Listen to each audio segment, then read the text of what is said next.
Cześć wszystkim. Dzisiaj w Autoserwis Dworaczek na warsztacie Golf. Golf 7 2.0 TDI z 2015 roku z przebiegiem 218 tysięcy kilometrów.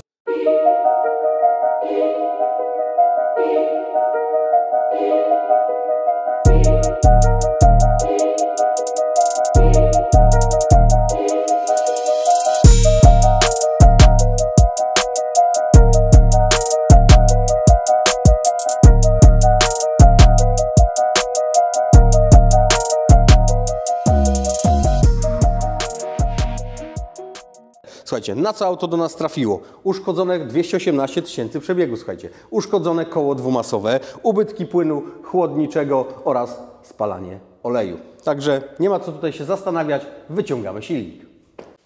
GTD. Słuchajcie, Golf 7 generacji w TDI-ku 2-litrowy, silnik już zdemontowany i mamy go tutaj na palecie i będziemy go wieźli zaraz do mnie na stanowisko, wieszamy na stojaku i zaczynamy go rozbierać. Siadamy do Meleksa i rura.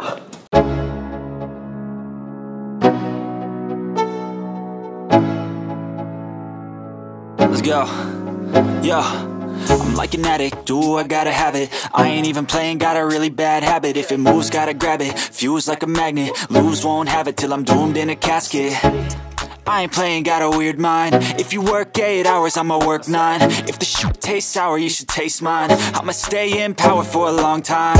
Get up, nah, I ain't a quitter. Toss me the ball, I'm a really big hitter. Big picture, I'm a straight killer. Dobra, słuchajcie, silnik na warsztacie. Zakładamy na stojak i zaczynamy rozbierać. Słuchajcie, najpierw odkręcamy koło dwumasowe. Zobaczcie, koło dwumasowe jest zatarte, dlatego też hałasowało w tym silniku. Koło jest do wymiany.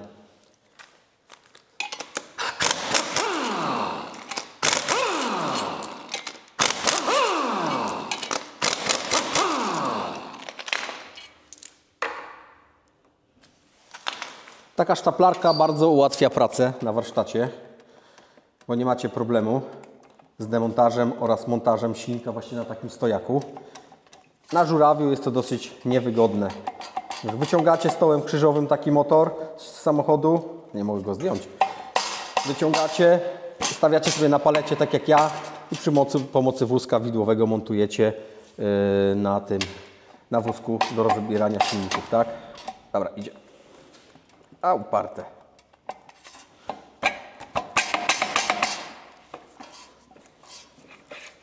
Przerdzewiało nam. Powiem wam, że trochę mi zeszło, zanim zdemontowałem koło dwumasowe. Na pewno jest uszkodzone. Dobra, wieszamy. Podnosimy go do góry i wieszamy na stojaku. Silnik już u mnie na stanowisku, na stojaku i powoli przystępuje do obierania, jak ja to mówię. I zaczynamy ściągać. Zaczynamy od instalacji oraz od układu chłodzenia, bo to jest wszystko razem ze sobą się przeplata, czyli jednocześnie tak naprawdę ściągamy. Później zdejmiemy kolektor dolotowy, DPF. DPF na pewno, słuchajcie, do regeneracji, tak? Tak samo wtryski do sprawdzenia. Kolektor, intercooler z kolektorem wodnym. Tutaj w tym silniku są ubytki płynu chłodniczego, jeszcze zobaczymy, ale te kolektory, intercoolery z kolektorami są wadliwe, pękają, od razu przy takiej naprawie wymienimy. Tak? No powoli go obieramy. Zobaczcie, 2-litrowa jednostka napędowa, tak? Porównajcie sobie, jak kiedyś wyglądały silniki, czy 2 litry, czy nawet 1,9 konstrukcyjnie, jak wyglądały, a jak teraz. Tu jest tego tyle napchane, że to jest, kurde, wam powiem, masakra. Nie widać silnika. Nie widać, tak. Tak, konstrukcji tak naprawdę bloku i głowicy nie widać. To wszystko są kable i osprzęt.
rozbieram cały czas tego 2-litrowego diesla. Kod silnika CUN, zobaczcie ile części.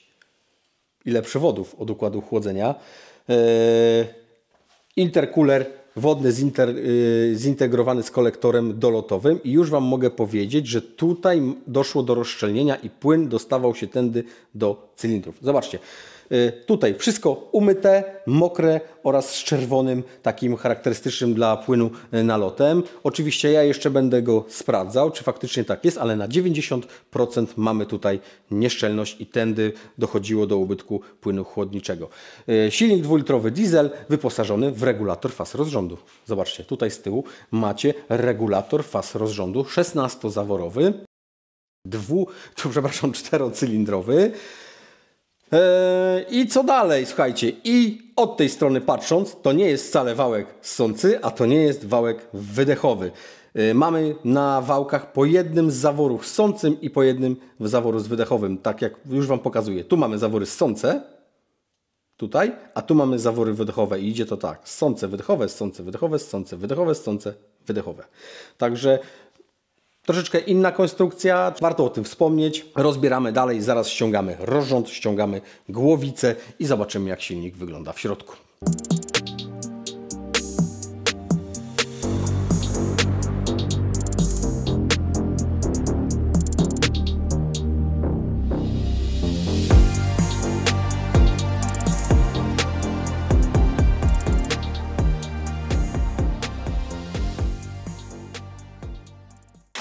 Silnik od Golfa rozebrany, słuchajcie. Zobaczcie ile części. Głowica, wałki rozrządu, pompa oleju, turbina, intercooler wodny z kolektorem dolotowym, wał korbowy, panewki. Zobaczcie, jak wyglądają panewki. To jest pierwsza panewka od strony rozrządu, bardzo mocno zużyta. I co do samego silnika i co się tutaj stało. Słuchajcie, niesamowite zużycie. Zaraz Wam to pokażę. Progi w cylindrach, po chonie nie ma śladu. Cylinder porysowany, pozacierany miejscami. Tłoki mamy tu, tłoki bardzo mocno zanagarowane i tłoki zostaną również wymienione. Mierzyliśmy je, one nie trzymają wymiaru. Bardzo mocno powycierane, zobaczcie. Także tłoki do wymiany i bardzo duży luz na półkach tłoka między pierścieniem a półką tłoka, bardzo duży luz i one zostaną wymienione. A dlaczego ten silnik w ogóle brał olej? Słuchajcie, te silniki nowe, diesla, w szczególności Volkswagena, one są stworzone do pobierania oleju. Zobaczcie, tu mamy pierścień olejowy, nie dość, że bardzo cienki, to bardzo małe otwory, którymi olej ma odpływać i to jest wszystko pozaklejane. Zobaczcie ile nagaru. Ten olej w ogóle nie odpływał z tego pierścienia, on był przepompowywany do góry i w tłoku również nie ma kanałów odpływowych, nie ma otworów, którymi ten olej zgarniany przez ten pierścień olejowy mógłby odpłynąć. Na przykładzie te szóstki, w której żeśmy robili silnik i wymienialiśmy również tłoki, które waliśmy taki silnik, przyszły tłoki poprawione, które miały tutaj ponawiercane otwory, którymi właśnie ten zgarnięty olej przez pierścień olejowy mógł odpływać. Słuchajcie, zamówiliśmy nowe tłoki, zobaczymy jakie tłoki przyjdą i jak to poskładać. Być może odwiercimy takie otwory, tak? Specjalnymi oczywiście frezami. Co do bloku, puściła uszczelka pod głowicą i tutaj ewidentnie widać w tym miejscu na cylindrze trzecim i cylinder trzeci najbardziej zużyty. Po chonie, tak jak już chyba mówiłem wcześniej, nie ma śladu. Średnica cylindra 81 mm i zużycie klinowe, najczęściej występujące 10 setek. Tak? 10 setek zużycia. Tutaj na samym dole 2 setki, czyli niesamowity też stożek. Będzie blok do tulejowania, nowe tłoki, nowe panewki. Oczywiście zostanie splanowany, wszystko spasowane i zaczniemy składać. Słuchajcie, jedziemy na szlifiernię, wieziemy blok do tulejowania. Przyszły nam oryginalne tłoki, nowiutkie. Zobaczcie jakie piękne do silnika tego 2-litrowego dieselka, do Golfa. Tłoki oryginalne, które nadal nie są w żadnym stopniu poprawione, nie mają tutaj otworów pod pierścieniem olejowym, które mają odprowadzać olej, który jest zgarniany przez pierścień olejowy. I co zrobiliśmy, słuchajcie? Odwierciliśmy sobie takie otwory, które są tutaj. Zobaczcie. Mistrzowska robota. A jak takie otwory w takim tłoku odwiercić? Już Wam mówię, na pewno nie wiertłem, to po pierwsze, i na pewno nie ani wkrętarką, ani wiertarką ręczną. Robimy to na maszynie, specjalnym frezem. Zostało to tak wykonane. I teraz co dalej? Słuchajcie, zamieniamy oryginalne pierścienie ogólnie komplet pierścieni. Tu Wam pokażę pierścień olejowy. To jest pierścień olejowy oryginalny z bardzo małymi otworkami. Zastąpimy ten pierścień olejowy takim pierścieniem z Primy. I tutaj ten pierścień na pewno będzie lepiej odprowadzał nam zgarnięty olej. Pierścienie zakupione zostały tutaj w tej firmie i polecam. Człowiek, który zna się na pierścieniach, który handluje, sprzedaje pierścienie, doradzi, dobierze Wam i na pewno będziecie zadowoleni. My teraz to wszystko pakujemy, słuchajcie, i jedziemy z tłokami, z blokiem na szlifiernię. Odebraliśmy w końcu blok po tulejowaniu. Zobaczcie, pięknie żeliwne tuleje wstawione. Splanowany blok 700. I co dalej? Zaczynamy składanie od odmycia, od czyszczenia. Zawsze po szlifierni, czy szlifiernia myje, czy nie myje. Ja zawsze myję jeszcze raz, ponieważ czystość przy składaniu silników jest bardzo ważna. Także blok do mycia i powoli będziemy składać. Najpierw wał korbowy, później tłoki. Wał korbowy oczywiście z nowymi panawkami, później tłoki odwiercone przez nas i pierścienie primowskie. Co dalej? Słuchajcie, DPF, który leży tu, jest również do regeneracji. Oddamy go do regeneracji. Zobaczcie tutaj, jaki usmażony płyn chłodniczy. I to jest skutek uszkodzonej chłodnicy EGR, która znajduje się tutaj w DPF-ie. Chłodnica do wymiany. Kolektor z interkulerem wodnym do wymiany, chłodnica EGR do wymiany, dmuchnięta uszczelka pod głowicą. Słuchajcie, mnóstwo, no silnik zajechany. A co z turbiną? Turbinkę również oddamy do regeneracji. Mamy dosyć spory luz osiowy. Nie wiem, czy będziecie słyszeli, jak puka. Luz osiowy, także DPF do regeneracji, turbina do regeneracji, chłodnica z kolektorem wodnym do wymiany. I te części już zamawiamy, także dosyć spore koszty odbudowy. Cena części i wszystkiego, ile to wszystko kosztowało, podam na samym końcu filmu.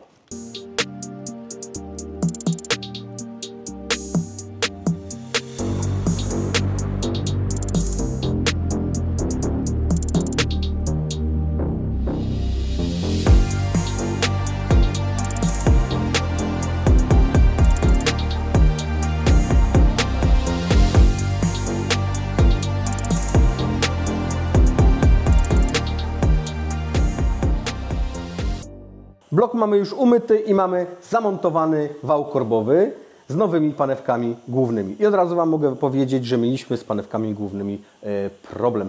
Sprawdzając panewki po numerze VIN od tego auta, panewki główne nieosiągalne, Volkswagen sprzedaje do tych wałów, po prostu nie ma panewek, Volkswagen sprzedaje całe bloki skręcone. Udało się dostać panewki z zamiennika i tutaj mamy złożone zgodnie z tolerancją, wszystko jest wymierzone. I będzie to działało. Co dalej? Zakładamy tłoki. Mamy już również przykręconą śrubę centralną wału korbowego i chciałbym Wam pokazać, bo żeby przykręcić tą śrubę centralną wału korbowego, potrzebny będzie Wam taki oto klucz. Słuchajcie, 70 zł na magicznej stronie możecie sobie zakupić. 70 zł przykręcacie do koła, tutaj na te dwie śruby, kręcicie z siłą 180 Nm, drugi etap 90 stopni i trzeci etap 45 stopni. Także siła przykręcenia jest bardzo duża i taki klucz Wam to ułatwi. Zakładamy tłoki. Tłoki mamy odwiercone. Tak jak mówiłem wcześniej, że będę odwiercał tłoki. Pokażę jeszcze raz. Tutaj tłok wyjęty z tego samochodu stary. Nie ma odwierconych otworów pod pierścieniem olejowym. Ja takie tłoki zamówiłem nowe, oryginalne, które również nie miały takich otworków. Otworki zostały wyfrezowane. Wygląda to tak. Korby mamy już założone. Luz między stworzeniem tłokowym a korbowodem zdradzę Wam 300. Blok mamy po tulejowaniu. Zobaczcie, piękne 4 nowiutkie żeliwne tuleje. Piękny chon. Tutaj ten ślad, który widzicie, to nie jest żadna rysa, to jest ślad po prostu po wymiarowaniu cylindra. Wymiarujemy przy pomocy takiej średnicówki. Znając średnicę tłoka, i tolerancję, z jaką powinno to być wszystko złożone, jesteście w stanie sobie sprawdzić, czy szlifierz Wam zrobił tulejowanie, czy szlif z odpowiednią tolerancją i czy jest zrobione równo. Zobaczcie, jak to będzie wyglądało. Tolerancja 600, tutaj w tym przypadku z taką tolerancją będzie to złożone i to wszystko jest równiusieńko od samej góry do samego dołu zrobione, także bardzo dobre tulejowanie, nie ma stożka, nie ma owalu. Zakładamy zaraz nowiutkie pierścienie z nowymi tłokami, oczywiście do tego panewki i nowe śruby korbowodu i zaczynamy to wszystko skręcać.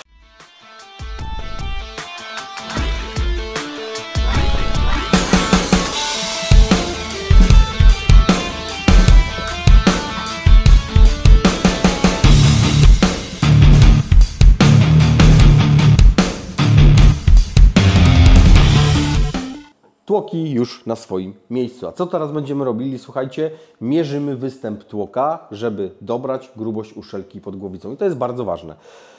Przy pomocy czujnika zegarowego pokazywałem wielokrotnie. Wyzerowane, tłok opuszczony.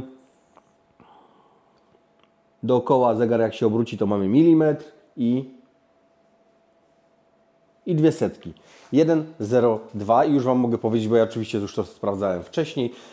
Przyjdzie tutaj uszczelka dwukarbowa i nic się nie zmienia, ponieważ dwukarbowa uszczelka została tutaj stąd zdemontowana, a blok był planowany. Katalog podaje, bynajmniej na pewno z Elringa, że od 1,01 chyba do 1,1 jest występu tłoka, jest uszczelka dwukarbowa, przychodzi, taką również założymy. Co dalej? Założone blokady na wałki balansujące. Złożymy zaraz to wszystko na blokady i wałki balansujące zostaną skręcone. Później nabijemy zaślepki od przodu, od tyłu, tak, i zamontujemy uszczelniacz wału korbowego od strony skrzyni biegów. Dół silnika mamy już poskładany. Zamontowane tłoki oczywiście nowiutkie z pierścieniami primowskimi. Chłodnica oleju, przystawka olejowa, nowy termostat, pompa wody już też na swoim miejscu, wał korbowy. To wszystko skręcone, ustawione, wyregulowane, wałki balansujące, dokręcone, zblokowane i przyszedł czas, że bierzemy się za głowicę. Wymieniamy 16 zaworów. Zawory niestety bardzo mocno zużyte. Obrobiliśmy gniazda zaworowe. I teraz przystępujemy do planowania głowicy. Głowica już jest po pierwszym przejeździe i zostały tylko takie nieduże przebarwienia. Nie wiem, czy będzie widać akurat na filmie. Teraz wykończymy ostatni przejazd, myjemy, zakładamy zawory z nowymi uszczelniaczami zaworowymi. Słuchajcie, zakładamy zawory i zaraz kręcimy głowicę.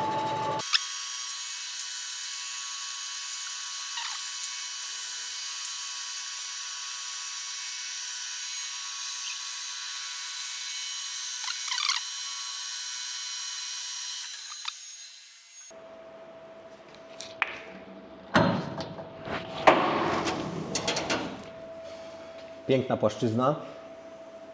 Tak jak mówiłem, myjemy, zakładamy uszczelniacze zaworowe, nowiutkie zawory i zaraz przystąpimy do przykręcania właśnie głowicy. Blok poskładany, wyczyszczony, uszczelka dwukarbowa na swoim miejscu i zaraz przystąpimy do montażu głowicy, którą mamy już obrobioną. Zobaczcie, jak pięknie splanowana, nowiutkie zaworki obrobione, gniazda zaworowe, zamontowane, nowiutkie uszczelniacze zaworowe. Szpilki już leżą przygotowane, nasmarowane i zaraz będziemy wszystko składali, kręcili. Położymy głowicę na blok i w odpowiedniej kolejności przykręcimy głowicę. Zazwyczaj producenci uszczelek podają, jak taką głowicę dokręcić. I tutaj mamy kartkę. Jest kolejność, zobaczcie, podana, tak, które śruby najpierw, czyli jedziemy od środka na zewnątrz krzyżowo. I tutaj mamy etapy 30 Nm, 70 Nm i 3 razy po 90 stopni. Obowiązkowo nowe szpilki. Także kładziemy głowicę, zamontujemy i dokręcamy.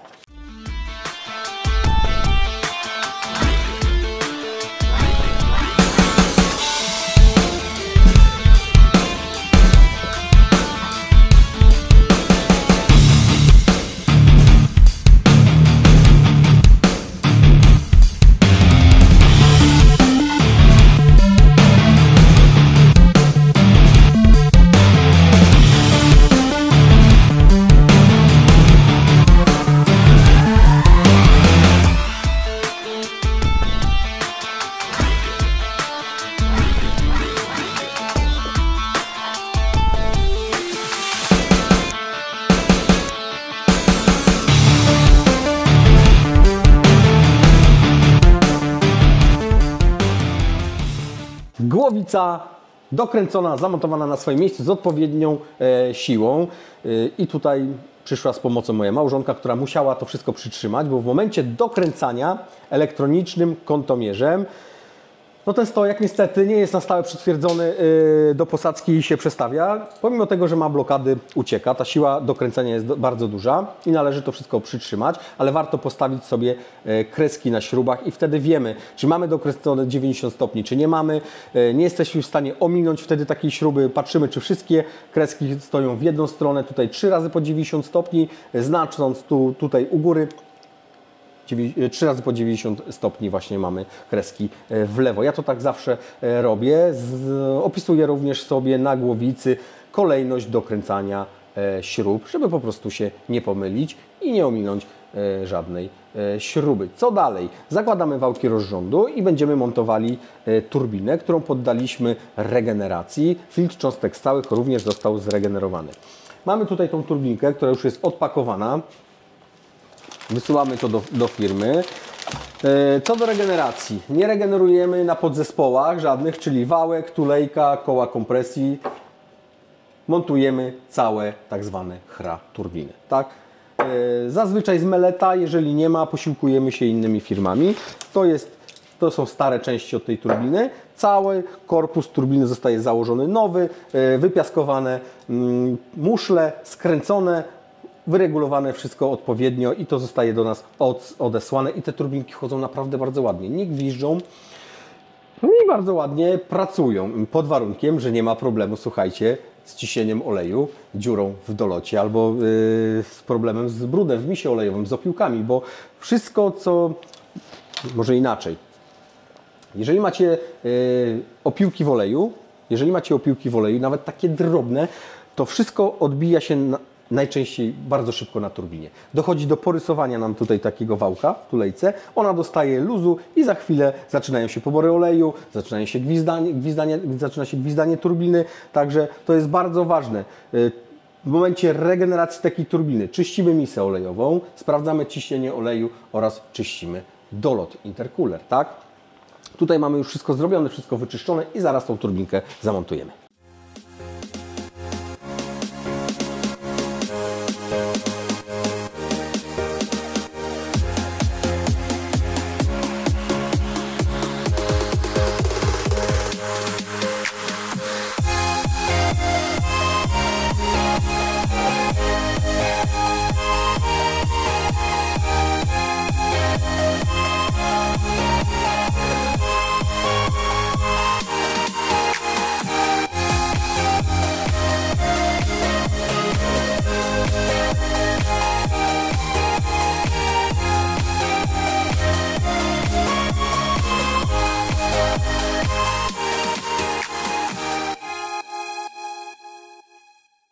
Wałki rozrządu zamontowane, również zamontowana turbina, która jest po regeneracji. Oj, przepraszam, wcześniej już o tym opowiadałem. Tutaj leży filtr cząstek stałych, który również został zregenerowany. Co dalej? Zobaczcie, robimy unboxing.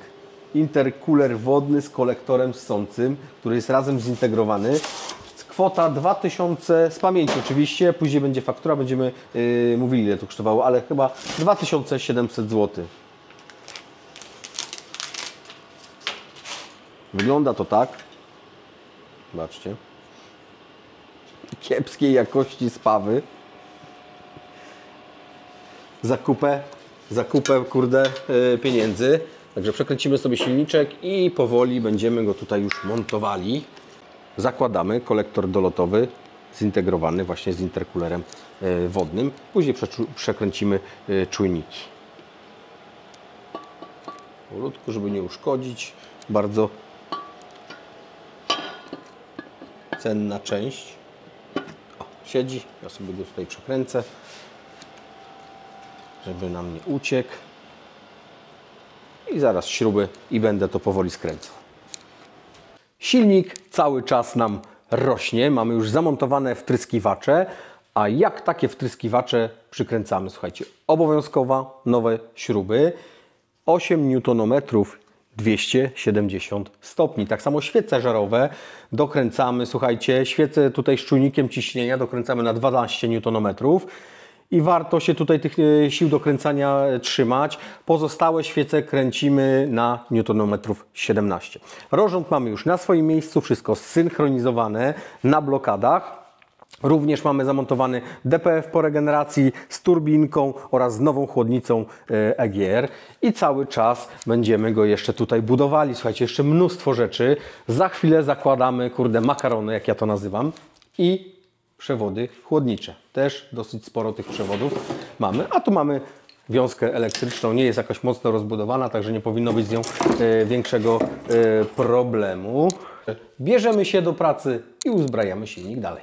Silnik od Golfa mamy poskładany, słuchajcie, wszystko wróciło na swoje miejsce. Co dalej? Ściągamy ze stojaka, zakładamy nowe koło dwumasowe, zakładamy skrzynię biegów i zaraz będziemy montowali silnik do karoserii, także niebawem pierwsze odpalenie. Silnik od Golfa zamontowany, słuchajcie, już na swoim miejscu. Jeszcze Golf cały poskładany oczywiście nie jest, bo został do założenia wózek z zawieszeniem, ale już będziemy mogli zrobić pierwsze odpalenie.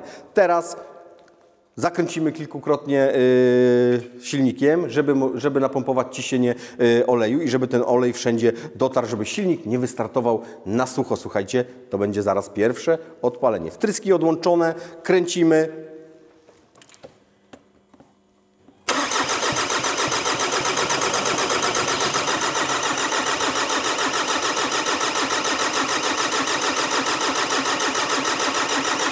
Dobrze, słuchajcie, wystarczy. My już to zrobiliśmy kilkukrotnie, a teraz dla Was podpinamy wtryskiwacze i będziemy silniczek odpalali. I mówię o tym po raz kolejny. Pierwsze odpalenie po remoncie silnika. Palimy. Bez gazu.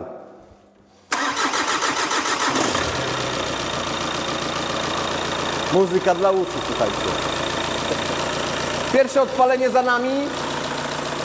On chwileczkę pochodzi, on jest zalany płynem, zalany olejem, układ paliwowy jest odpowietrzony, widzieliście, zapalił od razu.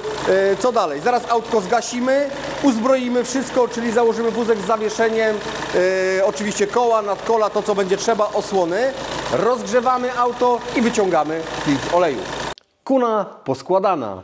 2-litrowa jednostka od Golfa w dieselku poskładana, objeżdżona, zrobione 206 km mamy zrobione. Zaraz spuszczamy olej i rozcinamy filtr oleju, ale już jeden filtr jesteśmy, po jednej wymianie oleju jesteśmy i już Wam mogę pokazać. Mamy tutaj filtr oleju. Silnik został tylko rozgrzany kilkukrotnie do 90 stopni, został spuszczony pierwszy olej. Oczywiście wystudzony. Pierwszy olej został spuszczony i wyjęty filtr i wymieniony olej, tak? Zobaczcie. Bardzo ładnie to wygląda. Wiórki oczywiście są, bo silnik się teraz nam dociera, silnik się dociera, układa to się wszystko, ale jest czyściusieńko. Nie ma brudu. Zaraz ściągamy, wydemontujemy, filtr oleju po przebiegu 200 km i spuścimy i olej i zobaczymy, jak to wszystko teraz wygląda, jak ten silnik nam się dociera.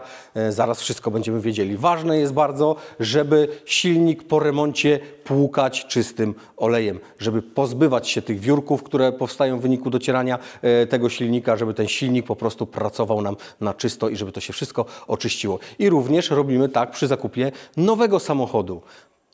Ale chyba nie muszę wszystkim tego tłumaczyć. Podnosimy auto, spuszczamy olej.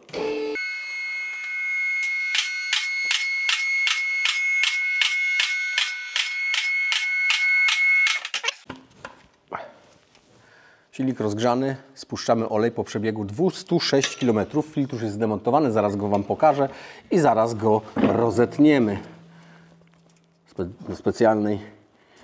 Do specjalnego wiadra z kranikiem będziemy pędzić później. Odzyskiwać, słuchajcie, będziemy oliwę. Oczywiście to są żarty.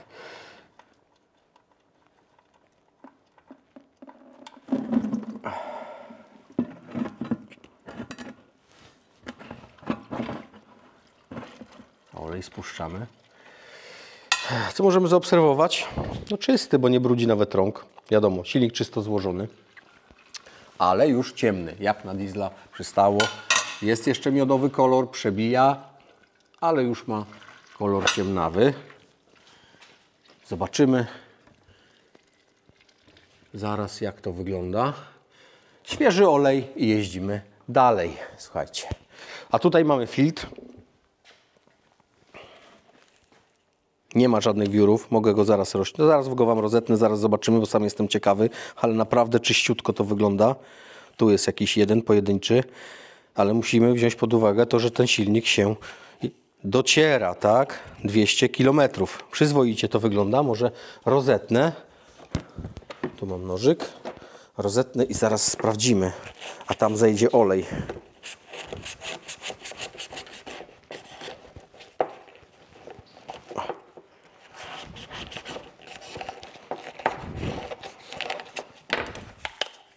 Ciach. Jeszcze z drugiej strony. Mogę Wam powiedzieć jeszcze jedno, że dużo komentarzy gdzieś tam widziałem, że silniki Kuna po remontach biorą i tak olej. Słuchajcie, zrobiliśmy 200 km i specjalnie zwróciłem na to uwagę. I warto też dodać, że silnik był docierany. Nie zauważyłem jakiegoś dużego ubytku oleju. Minimalnej ilości, dosłownie na miarce, może 100 oleju. Silnik się dociera, a może wcale nawet, bo takich ilości nie idzie zweryfikować. Literek oleju mamy rozcięty i zobaczcie, wygląda to tak. Gdzieś pojedyncze wiórki się trafiają, ale jest bardzo czysto. Silnik nam bardzo ładnie się układa, także wymieniamy filtr, słuchajcie, zalewamy silnik świeżutkim olejem, jeszcze troszeczkę nim pojeździmy, zanim autko oddamy. Na razie składamy. Golf w końcu poskładany, mnóstwo pracy, mnóstwo części, mnóstwo spędzonych godzin przy tym samochodzie tak naprawdę. A ile to teraz wszystko kosztowało, bo to jest bardzo ważne. Jak wytrwałeś do końca, to się dowiesz. Słuchajcie, koszt części i koszt wszystkich regeneracji do tego samochodu to koszt 25 000 złotych. Bardzo wysoka kwota. To tylko Golf, ale 2-litrowy niestety. I tyle to wszystko kosztowało. Z grubszych rzeczy, o czym mogę Wam powiedzieć, to regeneracja turbo 1700 zł. Tłoki kosztowały 3700 albo 3600? 3600, przepraszam, 3600 zł. Interkuler wodny, kolektor dolotowy z interkulerem z oryginału 2700, chłodnica EGR niskiego ciśnienia z zamiennika z zaworem razem jakieś 1000 chyba złotych. Słuchajcie, mnóstwo części do tego. A jeszcze dwumas. A, tak jest, jeszcze wymienialiśmy dwumas, oleje, filtry, rozrząd, mnóstwo, panewki oczywiście, wszystko nowe. A co z poborem oleju? Słuchajcie, to jest chyba pierwsza Kuna, która nie bierze oleju. Przejechaliśmy 200 km tym samochodem i jesteśmy już po drugiej wymianie oleju. Nie zaobserwowałem praktycznie żadnych ubytków olejów, bo cały czas ja to wszystko mierzę i kontroluję. Po wymianie oleju drugiej, bo pierwsza była zaraz po odpaleniu, zrobiłem jeszcze 100 i cały czas, oczywiście już na świeżym oleju, cały czas mamy poziom, czyli to tutaj te wszystkie zabiegi, które wykonane byłem, czyli wymiana tych pierścieni na primowskie, odwiercanie tych tłoków, przyniosły pozytywne efekty. Słuchajcie, zaraz Wam autko zapalę. Słuchajcie, jeżeli chcecie więcej takich filmów, wspierajcie kanał, lajkujcie, subskrybujcie, udostępniajcie, a ja teraz odpalam Kunę.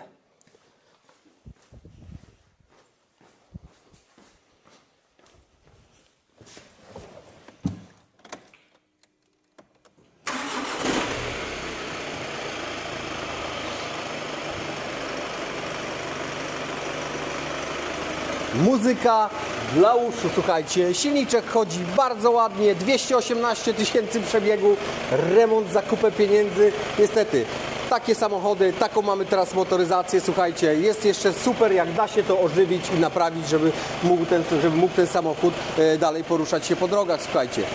Temat uważam za zamknięty. Pozdrawiam wszystkich.